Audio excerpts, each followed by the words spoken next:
საღამომშვიდობისა ძვირფასო ტელემაყურებლებო. მე გახლავართ ანა მესხი და მოგესალმებით ტელეკომპანია ქართული ტევეს ეთერიდან. დღეს პარასკევია. საღამოს 9 საათი და ჩვენ ვაგრძელებთ ჩემი საავტორო გადაცემის ქართველური ცივილიზაციის საუბრებს. ჩვენ ახლა გვაქვს მეორე ციკლის მეოთხე საუბარი და ეს საუბარი წარმოადგენს ჩვენი წინა საუბრის ამირანის ხმალთან დაკავშირებული საუბრის გაგრძელებას. სამწუხაროდ დროის სიმცირის გამო ჩვენ ვერ მოვახერხეთ ერთი პუნქტის განხილვა ამირანის ხმლის ზოგად დახასიათებასთან დაკავშირებით, ამიტომ მე ახლა ძალიან მოკლედ მოგახსენებთ ამაზეც და შემდეგ უკვე გადავალთ ჩვენი დღევანდელი საუბრის მთავარ თემაზე. ეს გახლავთ ამირანის ხმლის ანბანური ხატება. მაშ ასე ჩვენი საუბარი უნდა დღეს დავიწყოთ, ასე ვთქვათ, სხვა კუთხიდან, რომელიც ამბას არ შეეხება, ეს არის ხმალი და რწმენა. გაგახსენებთ, რომ ჩვენი წინა საუბარი ძირითადად ეხებოდა ხმლის სიმბოლიკას, მის განზოგადებულ სახეს და აგრეთვე მის მსგავსებას, უпростоრად ამირანისა და ხმლის ერთების მსგავსებას სხვა ლეგენდარულ თუ ისტორიულ პიროვნებებთან. ყველაფერ ამას ემატება აგრეთვე ხმალთან დაკავშირებული რწმენა, რომელიც ქართულ კულტურაში ძალიან ღრმად არის ფესვგადგმული და ეს არის არა მხოლოდ ქართულ ცეკვებში თუ სიმღერებში, არამედ რაც მთავარია იმ ჯვარხატებში, რომლებიც საქართველოს, თიანეთის სხვადასხვა სოფლებში არის გავრცელებული. აქ მე უბრალოდ მინდა შეგახსენოთ, რომ განსაკუთრებით აღმოსავლეთ საქართველოს მთაში და განსაკუთრებით ხევსურეთში საკმაოდ ბევრია ხმალას სალოცავები. ეს შეიძლება იყოს ხმალას ციხე, შეიძლება იყოს ხმალას ეკლესია, შეიძლება იყოს უბრალოდ სალოცავი და ასე შემდეგ, მაგრამ მთავარი არის ის, რომ ეს სალოცავები გაბნეულია საქართველოს ტერიტორიაზე, რაც იმას ნიშნავს, რომ ქართველებში ოდითგანვე არსებობდა რწმენა აი ამ იარაღის მიმართ და ამ იარაღის მიმართ ასეთი რწმენა განპირობებული იყო არა მხოლოდ ჩვენი წესჩვეულებებით, არამედ იგი უპირველეს ყოვლისა მომდინარეობდა ამირანის ხმლის სიმბოლიზმიდან. სალოცავებთან დაკავშირებით ყველაზე, ასე ვთქვათ, საინტერესოდ მე მეჩვენება ხმალას მთავარანგელოზის სალოცავი, რომელიც ბუდე ხევსურეთის შუაგულში იყო განთავსებული. ხმალას მთავარანგელოზის სალოცავს ძალიან უჩვეულო ერთი თვისება ჰქონდა. იქ მდგარ ალვისხიდან მოდიოდა მირონი და უნდა მოგახსენოთ, რომ საქართველოს ჯვარხატებში მოგეხსენებათ, რომ ყველგან განძი ინახებოდა, ხო, აი ამ განძზე უფრო მეტად სწორედ რომ მირონი ინახებოდა, როგორც ამას ბატონი ზურაბ კიკნაძეც აღნიშნავს და ეს მირონი დაფლული იყო. აი ეს ძალიან მნიშვნელოვანია, რომ იგი დაფლული იყო, ანუ იგი თვალით უხილავი იყო. ალვისხიდან ჩამონადენი მირონი მიწის ქვეშ მდებარე ქვევრებთან ქვევრებში თუთიხის ჭურჭელში ჩადიოდა და როდესაც ჭურჭელი აივსებოდა, მირონის დენა წყდებოდა და ეს მირონი შემდეგ უკვე მთელ საქართველოს სალოცავებს უნაწილდებოდა. ეს ძალიან მნიშვნელოვანი ფაქტი გახლავთ, ვინაიდან ეს ყველაფერი მომდინარეობდა ისევ ხმალას მთავარანგელოზის ხმალას სალოცავიდან და ამ შემთხვევაში რა თქმა უნდა ხმალა არ არის მხოლოდ და მხოლოდ იარაღი და ჩვენ ამაზე ცოტა ხანში ვისაუბრებთ, არამედ ხმალა გაცილებით უფრო დიდი ინფორმაციის დამტევის საგანი გახლავთ, ვიდრე ის ჩვენ გგონია. ამავე დროს იგივე ხმალას მთავარანგელოზის სალოცავში ხდებოდა ხოლმე სალაშქრო დროშის აბმა. აი ეს დროშის აბმაც ძალიან საინტერესო არის ქართულ საინტერესოა განსაკუთრებით კი ქართულ სინამდვილეში. მე თვითონ მქონდა შემთხვევა, როდესაც გუდამაყრის ხევისბერს ვესაუბრებოდი ამ აბმულ დროშებთან დაკავშირებით და მან მითხრა რომ და ზოგადად როგორ უნდა ინახებოდეს დროშა, თვითონ ფარჩის ნაწილი უნდა ინახებოდეს ცალკე დაკეცილი ცალკე სათავსოში, ხოლო ბუნიკი, ანუ ეს ტარი თვითონ დროშისაკი უნდა ინახებოდეს ცალკე, მაგრამ როდესაც მე გუდამაყრის ხევისბერს ვკითხე რომ ეს აბმა როგორ ხდება, მეთქი ძალიან მინდა რომ ვიდეოზე გადავიღო მეთქი და სურათები მქონდეს ხო, მან მითხრა რომ არაო ჩვენო უკვე მაგას არ ვაკეთებთო, ისედაც კარგად ვინახავთო. ანუ ის სიმბოლიზმი, რაც აბმასთან იყო დაკავშირებული, დროშის აბმასთან, რა თქმა უნდა უკვე დაკარგული იყო და მე ვსაუბრობ 1998 წლის ჩემს ექსპედიციაზე გუდამაყარში. მაშასე აი ამ სალოცავში, ხმალას მთავარანგელოზის სალოცავში ხდებოდა ხოლმე სწორედ აი ამ სალაშქრო დროშის აბმა, ანუ ცალკე შენახული ფარჩის ნაჭრისა და ბუნის შეერთება და სწორედ ეს დროშა მიუძღოდა ხოლმე ქართველებს ბრძოლაში. მაგრამ სამწუხაროდ მე-17 საუკუნეში ზურაბ-არაგვის ერისთავის დარბევების შემდეგ აღნიშნული სალოცავი ფაქტობრივად გაუქმდა, დაინგრა და ეს ფუნქცია, ანუ ეს საბრძოლო დროშის აბმის ფუნქცია რაც ხმალას ჰქონდა, გადავიდა უკვე გუდანის ჯვარზე, შეიძლება ასე ითქვას. აქედან გამომდინარე ჩვენ შეგვიძლია ვთქვათ, რომ აი ამ სიმბოლიზმს, ხმალას სიმბოლიზმს უზარმაზარი ფესვები ჰქონდა გადგმული. არ შეიძლებოდა რომ იგი მთლიანად განადგურებულიყო, არ შეიძლებოდა რომ იგი დავიწყებას მისცემოდა, როდესაც ერთ ადგილას იგი გარკვეული მიზეზების გამო გაუქმდებოდა, მისი ფუნქციები უნდა ეკისრა სხვა ჯვარხაც და ასე შემდეგ. ახლა მე მინდა სწორედ გუდამაყარში ხევისბერების მიერ წარმოთქმული საკმაოდ გრძელი ლოცვის ერთი ძალიან პატარა მონაკვეთი წაგიკითხოთ, რომელიც ეხება ისევ და ისევ ხმალას და შემდეგ კი ორიოდე სიტყვით მოგახსენებთ თუ მე როგორ ვხედავ აღნიშნულ აი ამ პაწაწინა მონაკვეთს.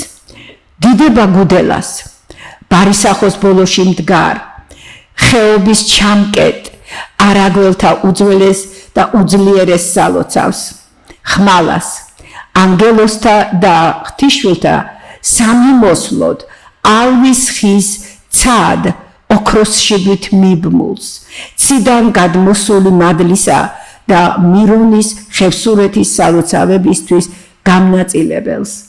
უზარმაზარი ეზოთერული ინფორმაცია გახლავთ აი ამ რაღაც ხუთ ხაზიან ტექსტში ჩადებული. უპირველეს ყოვლისა ეს გახლავთ გუდელა, შემდეგ ეს გახლავთ თვითონ ხმალა და ჩვენ ხმალას ანბანურ ასპექტზე ვისაუბრებთ სულ ცოტა ხანში. შემდეგ ეს გახლავთ ღვთისმშვილების ფენომენი. ეს არის აგრეთვე მირონმდინარე ალვის ხე და ალვის ხე გარკვეული კუთხით არის აგრეთვე სიცოცხლის ხე, ოქროს შიბი, ეს არის გზა, ეს არის კავშირი ზეცასთან, ანუ იგივე ღვთაებასთან და იქიდან გადმოსული მადლი და მირონი კი საკუთრება მთელი ქართველი, არა მარტო მთელი ქართველი ხევსურეთისა, რა თქმა უნდა, არამედ მთელი ქართველი ხალხისა. აი ეს მონაკვეთი იყო, რომელიც მე წინა საუბარში უნდა მეთქვა, მაგრამ სამწუხაროდ დროის გამო ვერ მოვასწარით. ახლა მე ამ საკითხზე უკვე ვამთავრებ საუბარს და გადავდივარ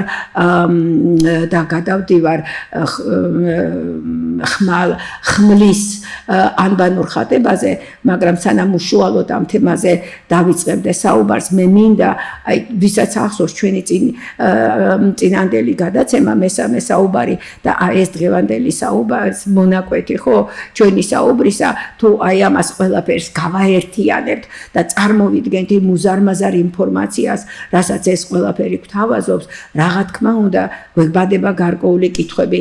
ეს კითხვები ახლა ჩემს მიერ დასმული იქნება სლაიდზე და თქვენ ახლა უყურებთ სლაიდზე ამ 4-ვე კითხვას, რომელზედაც შემდეგ უკვე საუბრის ბოლოს გავცემთ პასუხებს. მაშასე პირველი შეკითხვა, რომელიც ემყარება ჩვენს მიერ ჩატარებულ საუბარს, რა სიმბოლიკა აქვს მახვილს, რომელიც მზეჭაბუკთან ერთად დაიბადა? მეორე, რატომ ახლავს ის გმირს ყველა ბრძოლაში და რატომ რჩება მასთან ერთად საკნად ქცეულ გამოქვაბულში?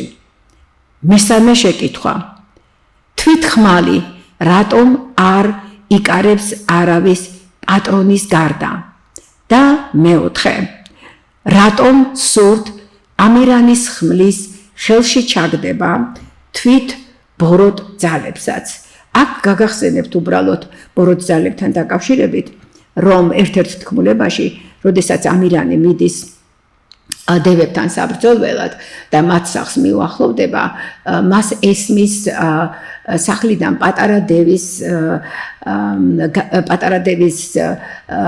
მიმართვა თავისი მამისადმი და იგი მამას ეკითხება, შენ პირდიო მეორო ამირანის ხმალს მაჩუქებო. ესე იგი, აი ამ ბოროტ ძალასაც აქვს ძალიან დიდი სურვილი იმისა, რომ ამირანის ხმალი, აი ის ხმალი, რომელზედაც ჩვენ საუბარი ქონდა წინა მონაკვეთში და ვთქვით, რომ ამირანის ხმალი წარმოადგენს განზოგადებული მახვილის სახეს, ხო? მახვილი როგორც ასეთი, იარაღი როგორც ასეთი, იარაღი, რომელიც თავისუფლებისა და ბედნიერებისათვის იბრძვის. და აი ამ 4 კითხვის შემდეგ ჩვენ უკვე შეგვიძლია გადავიდეთ ხმლის ანბანურ გამოხატულებაზე თუ გნებავთ, ხატებაზე, რომელიც უკვე საშუალებას მოგცემს ამ ხმლის შესახებ არსებული ინფორმაციული დიაპაზონის გაზრდისა და ამავე დროს იმის შესაძლებლობასაც, რომ პასუხები გავცეთ აღნიშნულ შეკითხვებს. მაშასე ამირანის ხმალი და მისი ანბანური ასპექტი. როდესაც ჩვენ საუბრობთ ამირანის ხმალზე და მის ანბანურ ასპექტზე, რა თქმა უნდა, უპირველეს ყოვლისა უნდა გავიხსენოთ ის ფაქტი, რომ ამირანის დედაც და მამაც და თვითონ ამირანიც ფიგურირებენ ქართულ ასომთავრულ ამბაში და ჩვენ ამაზე საუბარი უკვე გქონდა. პირველი ეს გახლავთ, ანუ პირველი ასონიშანი ანი, ეს არის ამირანის მამა, მეორე ასონიშანი ეს უკაცრავად მეოთხე ასონიშანი ეს გახლავთ დონი, ანუ იგივე დალი, ანუ ამირანის დედა, ხოლო თვითონ ამირანი მოცემული არის მისი ზოომორფული ასპექტით, ხო? ხარის ასპექტით მოცემული არის 34 ასო ნიშნად. და ამ ასო ნიშანს ასევე ეწოდება ხარი. მაგრამ ისმის კითხვა, თუ ამირანი და თავისი ხმალი, როგორც ჩვენი საუბრის, ჩვენს წინა საუბარში ვაჩვენეთ, ხო? წარმოადგენენ ერთ განუყოფელ მთლიანობას, მაშინ ისმის კითხვა, თუ ამირანი მთელი თავისი ოჯახით ქართულ ასომთავრულ ამბაში არის ჩაკირული, ფიქსირებული, მოდით კოდირებული, რატომ არ არის მაშინ ამირანის ხმალი იქ? ანდა არის თუ არა ამირანის ხმალი იქ და აღმოჩნდა, რომ არის. და ეს ამირანის ხმალი გამოხატული არის ქართული ასო-ნიშნის, ასომთავრული ასო-ნიშნის ქანის მეშვეობით. ეხლა თქვენ სლაიდზე ხედავთ ქართულ ასომთავრულ ქანს და მის ტიპებს.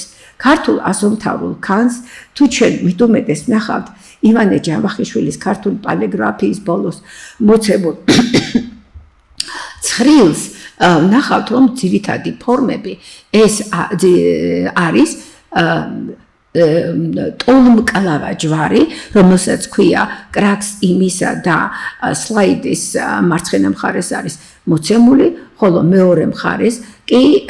მეორე ტიპი კი ეს გახლავთ სლაიდის საწინააღმდეგო მხარეს მოცემული ნიშანი, რომელსაც ჰორიზონტალური, როდესაც ქანის ჰორიზონტალური მკლავები შედარებით უფრო მოკლეა და უფრო ზევით არის განლაგებული ბუნზე.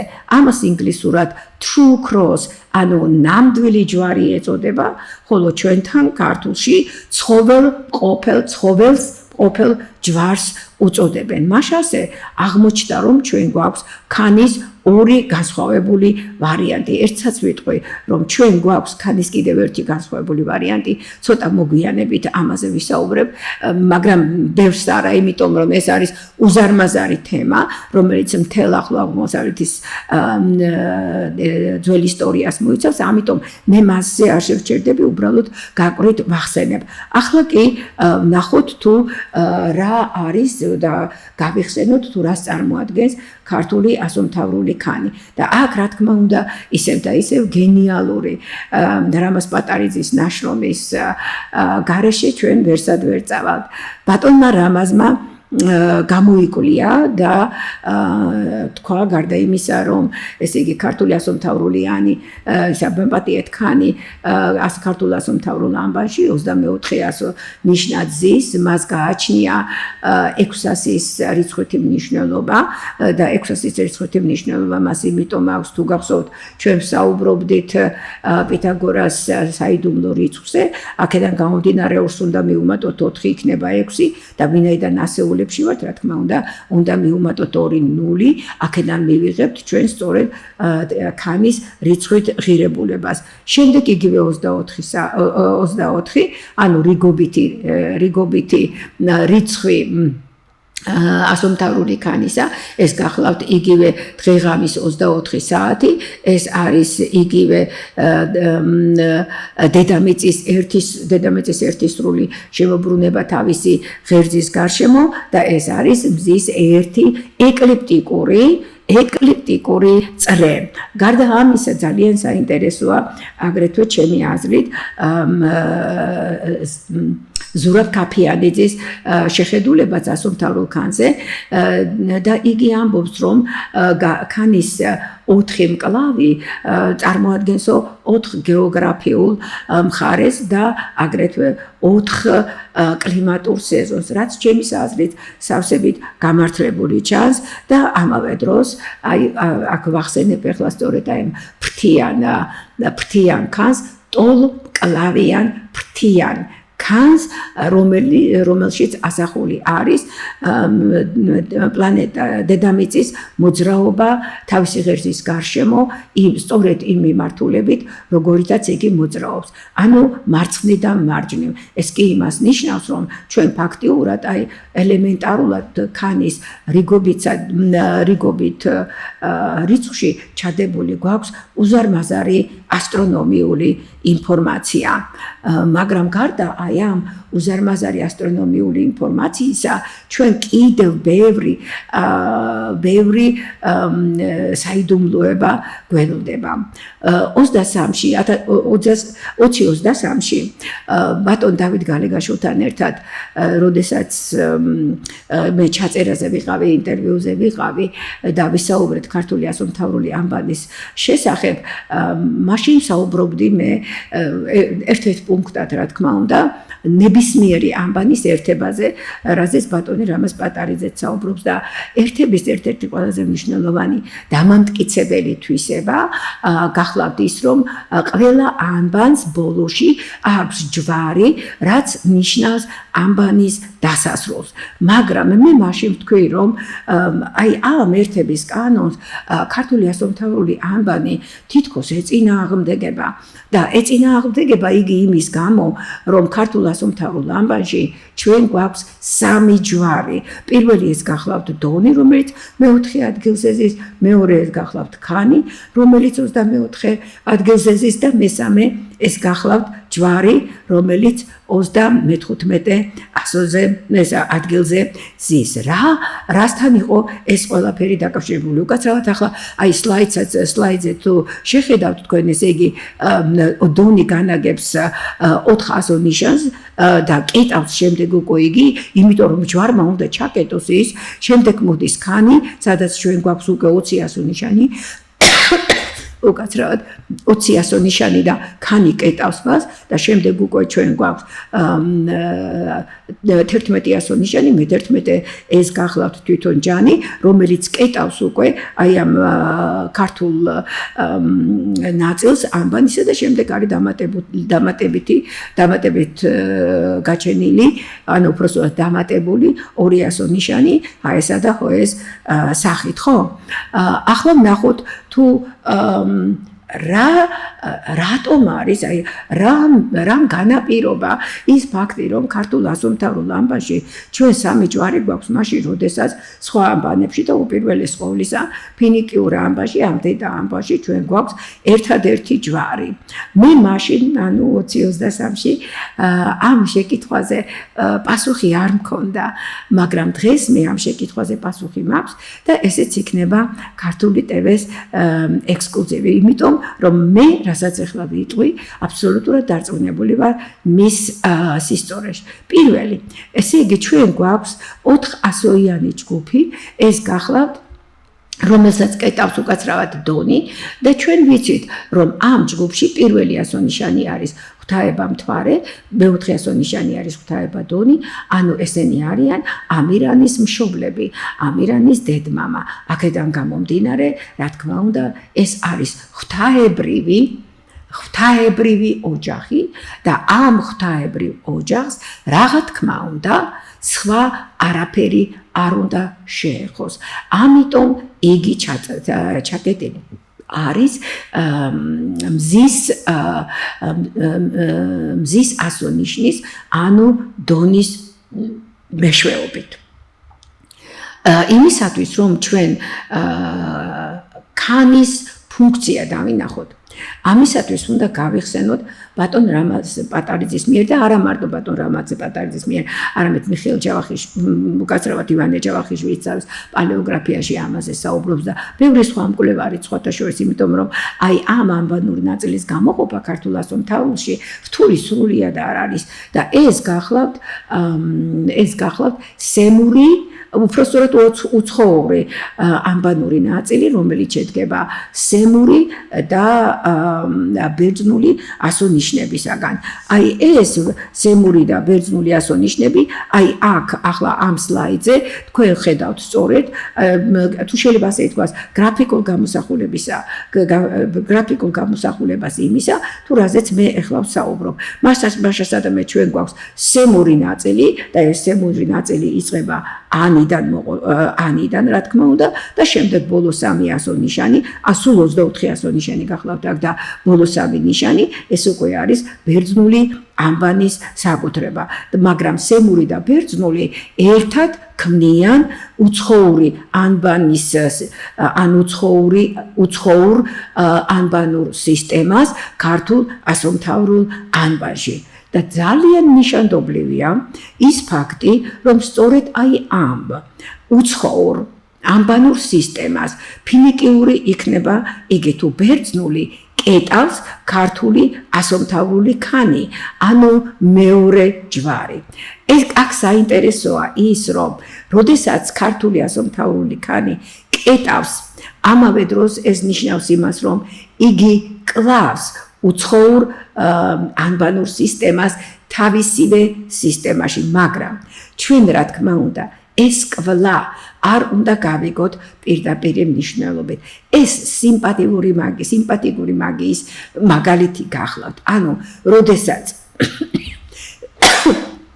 როდესაც ვირტუალურად ხდება თუ შეიძლება ასე ითქვას რაღაცა ქმედების განხორციელება იმისათვის რომ მომავალში ის მოხდეს მაგრამ აქაც კი აქ კვლავ ნიშნავს მხოლოდ და მხოლოდ ზემურ და ბერძნულ ანბანებში ჩადებული ინფორმაციის გამომჟღავნებას ანუ ამ კვლას ქართული ქანის მეშვეობით უცხოური ანბანური სისტემის კვლას და რა თქმა უნდა უპირველეს ყოვლისა ფინიკიურისა ის მნიშვნელობა გააჩნია რომ მათი საიდუმლოება ბოლოს და ბოლოს გამორკვეული იქნება. ახლა გადავიდეთ ქართულ ნაწილზე. აი ეს ქართული ნაწილი იწყება ღანის მეშვეობით. ღანი კი არის 25 ასონიშანი და იგი დიდი უხილავი ღმერთი გახლავთ. ესე იგი ჩვენ აქ ხედავთ უკვე ქართველთა დიდ უხილავ ღმერთს, რომელიც განაგებს მთლიანად ქართველურ სისტემას და იკეტება უკვე ქართული ასომთავრული ჯანის მეშვეობით. ქართულ ასომთავრულ ჯანზე ძალიან საინტერესო მოსაზრებები არსებობს და ეს მოსაზრებები დამყარებული არის თვითონ ჯანის გრაფიკულ გამოსახულებაზე. თქვენ რომ დააკვირდეთ ქართულ ასომთავრულ ამბას და ეხლა სლაიდზეც მოცემულია ხო ეს ანბანური სისტემები, დაინახავთ რომ ერთადერთი ასონიშანი, რომელიც არ არის აგებული სწორი ხაზისა და კუთხის საფუძველზე, კუთხის შექმნის საფუძველზე, ეს არის ჯანი. იგი შექმნილი არის დიაგონალურ პრინციპზე და ეს დიაგონალური პრინციპი ძალიან მკაფიოდ გამოყოფს ქართულ ასომთავრულ ჯანს სხვა დანარჩენი ასონიშნებისგან, მაგრამ ჯანით იკეტება ქართული ნაწილი ქართული ასომთავრული ანბანისა. რას ნიშნავს ახლა რომ ჯანით იკეტება ქართული ასომთავრული ანბანის ქართული ნაწილი? ნიშნავს თუ არა ეს იმას რომ ჩვენ შეიძლება გქონდეს ამ ჯანმა შეიძლება გახსნას რომელიღაცა სხვა სისტემა? იმიტომ რომ ჩვენ ქანით რომ ჩავკეტეთ უცხოური სისტემა, ქანის მერე უკვე ქართული მოდიოდა. დონით რომ ჩავკეტეთ პირველი ღვთაებრივი სისტემა, მის შემდეგ მოდიოდა უკვე თუ შეიძლება ქანით განპირობებული უცხოური სისტემა, მაგრამ ჯანის მერე რაღა მოდის. ჯანის მერე რა გარკვეული ასე ვთქვათ მოლოდინი არსებობს იმისა რომ კიდევ გქონდეს სხვა ასონიშნები, ანუ კიდევ მოხდეს ანბანური სისტემების განვითარება. უნდა მოგახსენოთ, რომ ჯანს გააჩნია დიახაც სწორედ ასეთი ფუნქცია. აი ახლა თქვენ სლაიდზე ხედავთ ქართულ ასომთავრულ ჯანს და როგორც ხედავთ იგი უზის მარჯვნიდან ფინიკიური ანბანის მთელ სისტემას. დააკვირდით თუ შეიძლება აი ამ ფინიკიური ალეფისა და ქართული ჯანის გამოსახულებებს. ისევ მივმართავ 2023-ში ბატონ დავით გალეგაშვილთან ჩაწერილ საუბრებს, რომლის დროსაც მე წარმოვადგინე ქართული ასომთავრული ჯანის ასე ვთქვათ ნიმუში და ერთი ხელის გადატრიალებით მე მოვახდინე ჯანის გარდაქმნა ალეფად. თქვენ თუ აღნიშნულ ნიშანს შეაბრუნებთ, ხო დიაგონალზე თუ გადაიტანთ პირდაპირ ქართულ სემიტურ ალებში ჩადიხართ.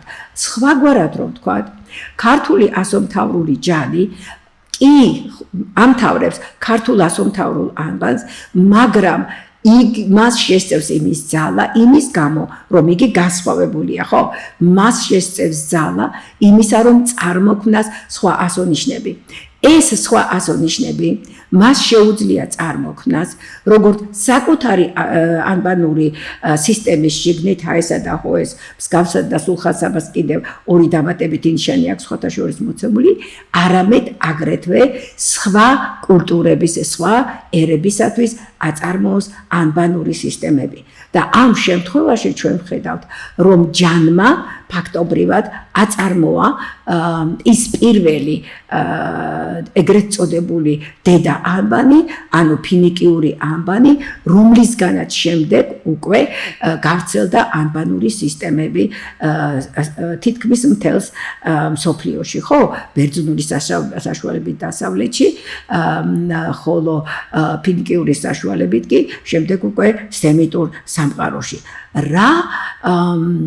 რა სხვა საიდუმლოება შეიძლება რომ ჰქონდეს ქართულ ასომთავრულ ჯანს, იმიტომ რომ აი ასეთი ძალიან დიდი და ძალიან სერიოზული ფუნქცია, ანუ ჩაკეტვისა და გახსნისა თუ შეიძლება ასე ითქვას, ერთი მხრივ იგი კეტავს ქართულ ასომთავრულ ანბანურ სისტემას და მეორე მხრივ იგი აღებს უზარმაზარ კარიბჭეს სემიტურ სისტემაში და თვითონ არის ამ სემიტური ანბანური სისტემის წინამძღოლი ძალიან დიდ ფუნქციას აკისრებს აღნიშნულ ასონიშანს და მეცაც ვიტყვი მის სახელშიც კი უნდა იყოს ძალიან დიდი ეზოთერული მნიშვნელობა ჩადებული.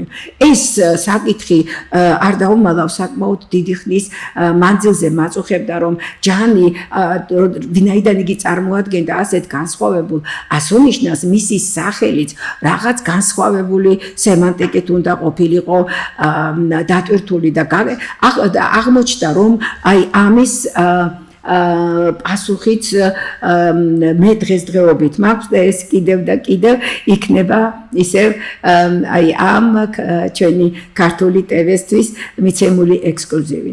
ჩვენ აქ ახლა უნდა გავიხსენოთ თუ არ ვცდები მე-7 საუბარი იყო პირველი ციკლისა, როდესაც ჩვენ ამირანის დედა უпростоრად ამირანის დედის სახელი დარეჯანი განვიხილეთ და იქ ვახსენეთ რომ დარეჯანს რამდენიმე ვარიანტი ჰქონდა და ამავე დროს იგი გამოიყენებოდა ზოგ თქმულებაში როგორც მამის მიმართ ასევე დედის მიმართაც, ხო?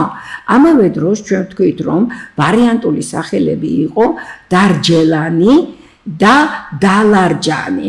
არ ვიცი ვის ახსოვს ეს, მაგრამ უბრალოდ ახლა შეგახსენებთ რომ როდესაც ჩვენ დარეჯანს განვიხილავდით, უпростоრად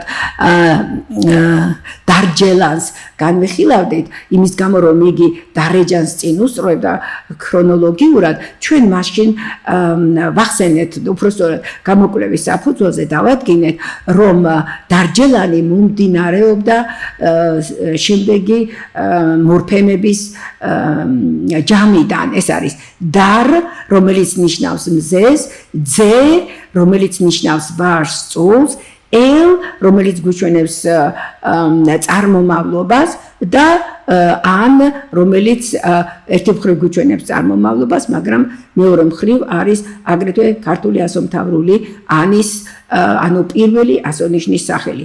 სხვაგვარად, დარძელან, რომლისაგანაც მერე მივიღეთ დარძელანი და დარჯელანი, იმიტომ რომ ძ-ჯში გადავიდა, სინამდვილეში ჩვენ გვაქვს დარ, ზე, ან მთვარე და აქედან გვაქვს ძე, მთვარისა და მზის წარმომავლობის მქონე ძე.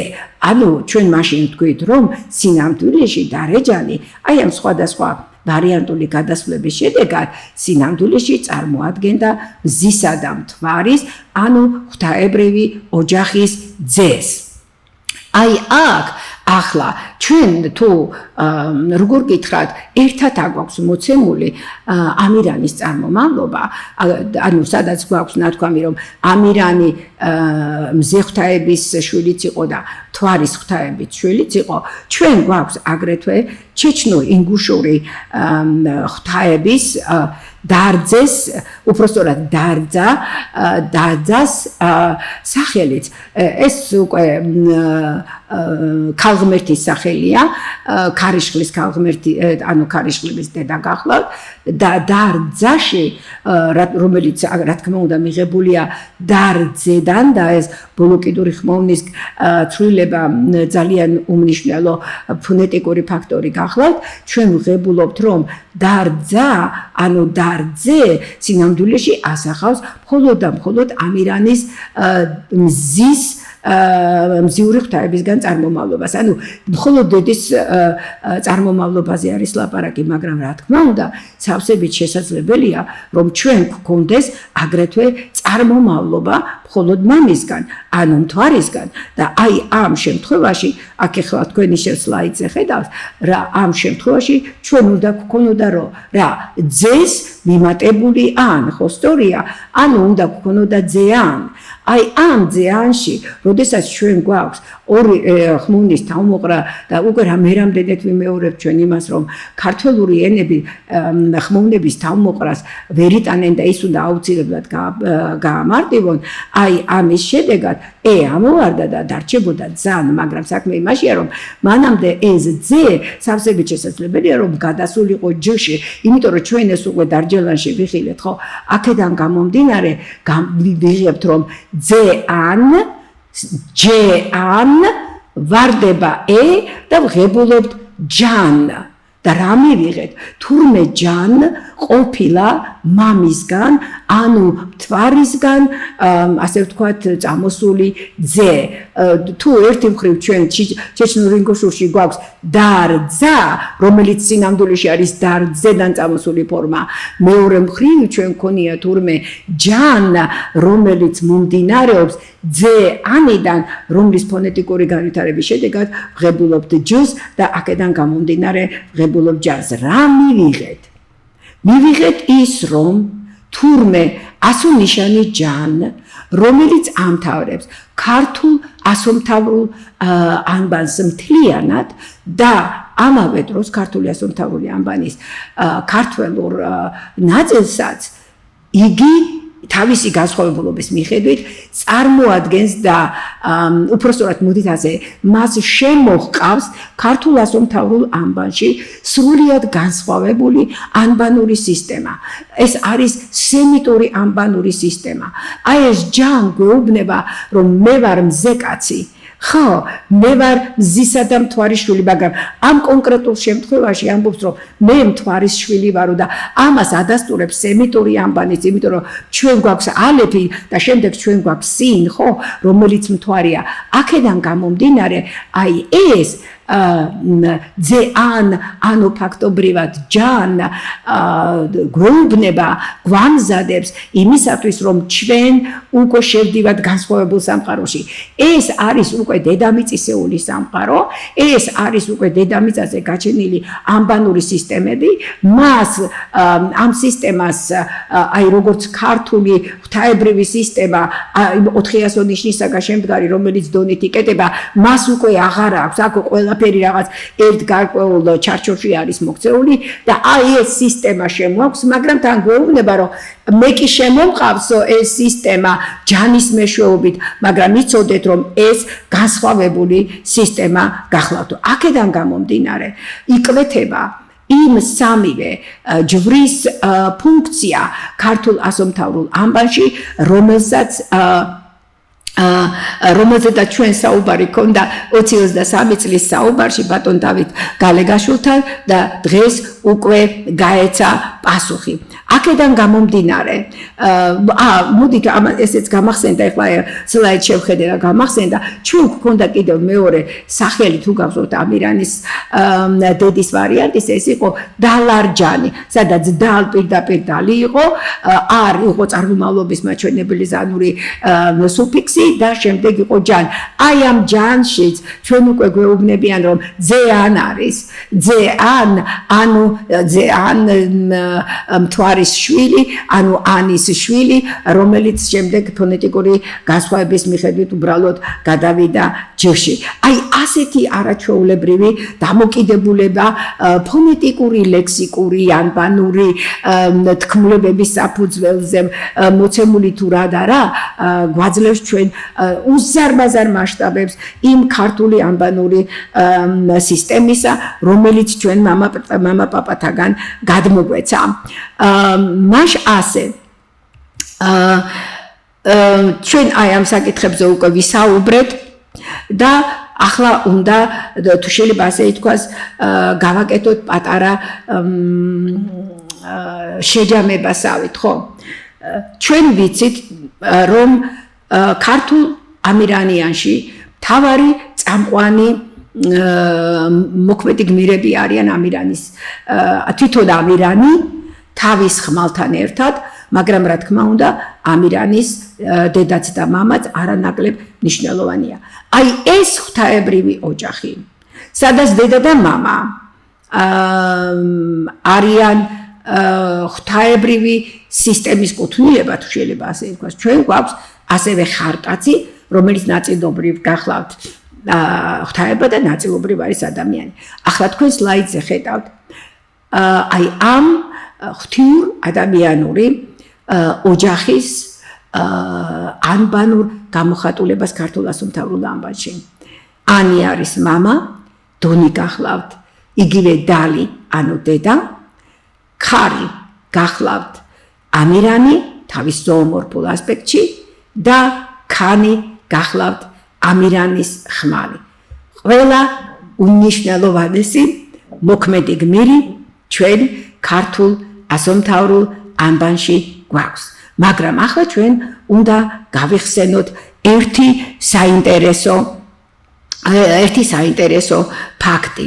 საქმე იმაშია, რომ ქანის ფორმა, როგორც ჩვენ თავიდანვე ვთქვით, ძირითადად ეს ხმლის ფორმას, რომელიც გავს, ხო, ეგრეთ წოდებული ცხოველსმყოფელი ჯვარი, ფაქტობრივად ახდენს ანუ ეს ქანი, ანუ იგივე ცხოველსმყოფელი ჯვარია, ხო?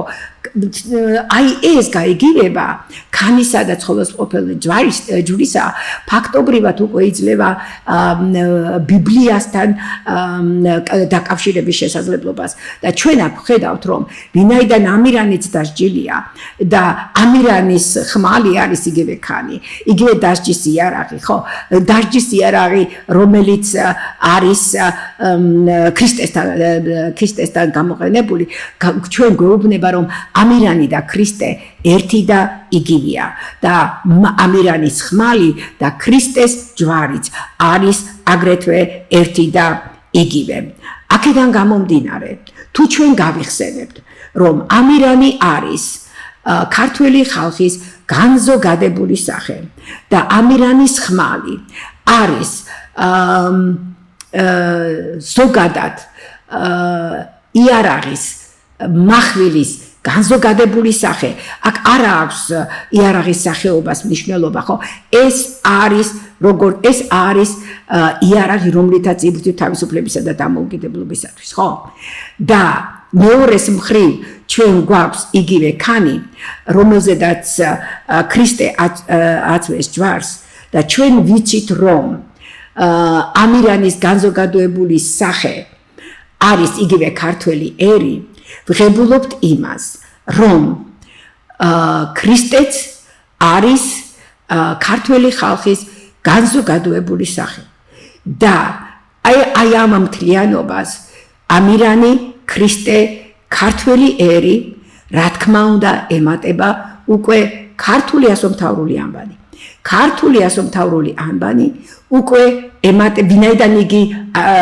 ვინაიდან ქანი, ანუ מחვილი არის ქართულ ასომთავრულ ანბანში, უკვე გამოდის რომ თვითონ ქართული ენა წარმოადგენს ბრძოლის იარაღს. და მე აქ მინდა გაგახსენოთ სიტყვა מחვილის სიტყვა, როგორი מחვილის სიტყვა აქვს, ვიტყვით ხოლმე, ხო?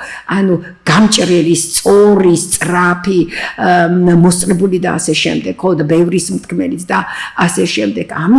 იმიტომ ვამბობ მე რომ ეს არის განზოგადებული מחვილის სიმბოლიკა. აქედან გამომდინარე, ჩვენ ესე იგი გქონია როგორც ქანი გქონია როგორც מחვილი, ხო, ასევე გქონია როგორც מחვილი სიტყვა. ეს ყველაფერი ძალიან კარგი, მაგრამ ჩვენ ასევე ვიცით რომ ამირანისა და ქრისტეს გაიგივებას მივყევართ ძალიან მნიშვნელოვან დებულებასთან, რომ ორივე ქრისტესა და ამირანიც უნდა აღდგნენ. და კითხვა ისმის, რის საფუძველზე ხდება ეს აღდგომა. ეს აღდგომა ხდება როგორც ასომთავრულ ანბანში და ამირანიანშია მოცემული სწორედაც რომ აი ამ מחვილის მეშვეობით ვინაიდან ქანი არის מחვილიც და არის ქართველების ენაც ანუ ენა ქართული აქედან გამომდინარე გამოდის რომ ქართველთა ყველაზე დიდი საბრძოლო იარაღი ყოფილა ქართული ენა ან უფრო სწორად ვიტყოდი ქართველური ენები და ამაზე საუბარი არის რა თქმა უნდა ქებაიშიც დამარხულ არსენაი ქართული დღემდე მოსვლის ამის სასაწამებლად რათა ყოველსა ენასა ღმერთმან ამხელოს ამით ენითა ეს ასეც მოხდება მაგრამ მოდით იმ 4 კითხვას დაუბრუნდეთ რომელზედაც მე ადრე საუბრობდი და ახლა მე წაგიკითხავთ იმ პასუხებს რომელი პასუხებიც მე თვითონ გავეცი აღნიშნულ შეკითხვებს მაშ ასე პირველი შეკითხვა რა სიმბოლიკა აქვს მახვილს რომელიც მზეჭაბუკთან ერთად დაიბადა აქ რამოდენიმე პუნქტია ამირანის ხმალი არის მისთვის ღვთაებისგან მინიჭებული თავისუფლებისა და სამართლიანობისათვის ბრძოლის სიმბოლო ამირანის ხმალი არის ქართული ენის სიმბოლო ვინაიდან იგი ასომთავრული ანბანის ასო ნიშანიცაა ამირანის ხმალი არის ბასრი ორლესული მახვილი რომელიც კაცობრიობის პირველ ანბანს რიტუალურად კლავს და ამით თავის ენობრივ პირველადობას აცხადებს ამირანის ხმალი არის ამირანისა და მისი ერის მტრების საწინააღმდეგოდ აღმართული ღვთაებრივი მახვილი და სიტყვაც რომლის ქნევაც ჯაჭვთა წყვეტისა და ამირანის განთავისუფლების საწინდარია. კითხვა მეორე. რატომ ახლავს ის გმირს ყველა ბრძოლაში და რატომ რჩება მასთან ერთად საკნად ქცეულ გამოქვაბულში? პასუხი. როგორც განუყოფელია ერი და მისი ენა, ასევე განუყოფელია ამირანი და მისი მახვილი, ვინაიდან ამირანის ხმალი იგივე ქართული ენაა და იგივე მისი დამწერლობა და ქართველებს ამას ვერავინ ვერ წაგვართმევს. მესამე. რატომ არის რომ ხმალი არ იკარებს არავის პატრონის გარდა? ვინაიდან ამირანის ხმალი იგივე მისი ენაა. ეს ენა კი ფუძე ენაა, გაგახსენებთ ენგურის მომენტს ჩვენი წინასაუბრებიდან. იგი მუდმივად ენათა პირამიდის მწვერვალზე იდგება, როგორც ყველა დანარჩენი ენის მშობელი. რომ არაფერი ვთქვათ, იმ სხვა ფონეტიკურ, სემანტიკურ, სინტაქსურ, ლექსიკურ და ასე შემდეგ თვისებებზე, რომელიც ქართველურ ენებს გააჩნია და რომლის როგორ გითხრათ, გამეორებაც, აი ქართული ენის ათვისებაც კი ყველა უცხოელისთვის ძალიან ძნელია. ანუ ქართული არ იკარებს სხვას გარდა ქართველისა.